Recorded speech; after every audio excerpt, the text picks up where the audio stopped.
All right. Well, Leroy, Mariah, Tim, thanks for taking some time. We all know that wastewater rates, big topic in the city of Bryant, has been for some time. And we're in the middle of, we have one master plan that's been approved, water. We got a wastewater master plan that's coming up, and we're doing a rate study. So there's a lot of things going on to make sure we're communicating with the people well. So as these plans get accepted and the rate study goes through, I understand that Act 605 changes the way those rate studies are implemented. So Tim, how were they implemented in the past before Act 605? In the past, before Act 605, the council, who's the governing body of the rates, could choose when to vote those rates in. Okay. And in theory, they could change the rate to how they wanted. Act 605 mandates that if your rate comes back at this, it has to be implemented at this. It takes away the option of a vote. Gotcha. And it also, the rate has to be in place by 2026. So Mariah, as you are way deep into this water world, what brought that on? Why would the state legislature come in and essentially kind of take the power out of the local council and make them pass these rates? Yes, as you know, I mean, Arkansas has a lot of rural cities and a lot of rural, smaller water systems that provide water, to the communities that they serve. There's a lot of underfunded water systems in Arkansas because no one likes to pay, for water or wastewater. They're essential services, they're human rights. We feel like we should have access to them, but there is a price to get the water safely from the source to the tap and make sure that it's following all the regulations that we have in place for our health and our family's health.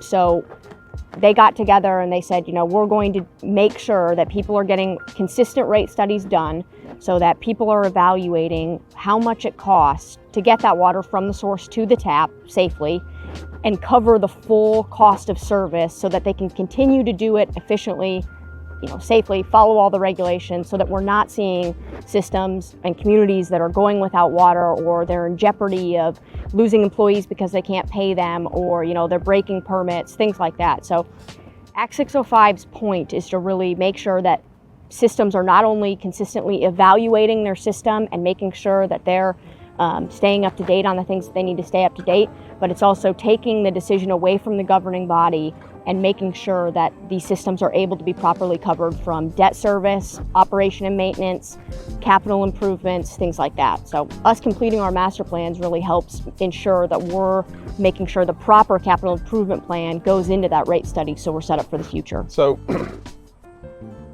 big picture, these big projects that are going to make sure our infrastructure is strong into the future and we're prepared for the growth, those big projects from the master plan will play into what this rate study comes back and says, hey, City of Bryant, you need to do this, this, and this to pay for these improvements. Is that accurate enough, fair enough? Yeah, our master plans take into account near-term, mid-term, and long-term improvements. So the rate study will really only take into account those near-term improvements. Since we have to do a rate study every 3 years, you don't want improvements that we're planning to do in 10 to 15 years that, depend on growth or things like that. So you want to make sure that you're doing what's best for the city and doing the near-term things has to be done and improved and maintained.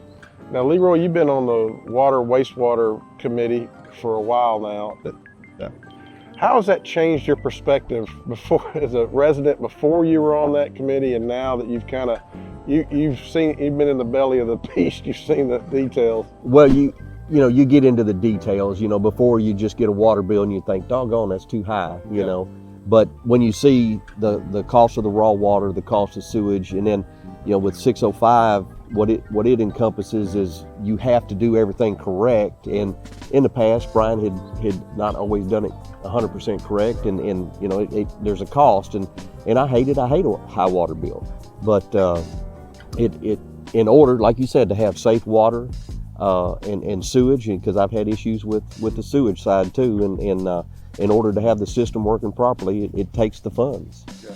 So now that I see how everything works and how it ties together, yeah, I don't like the price increases, but you know, you see where it's going. It's not being wasted. Right.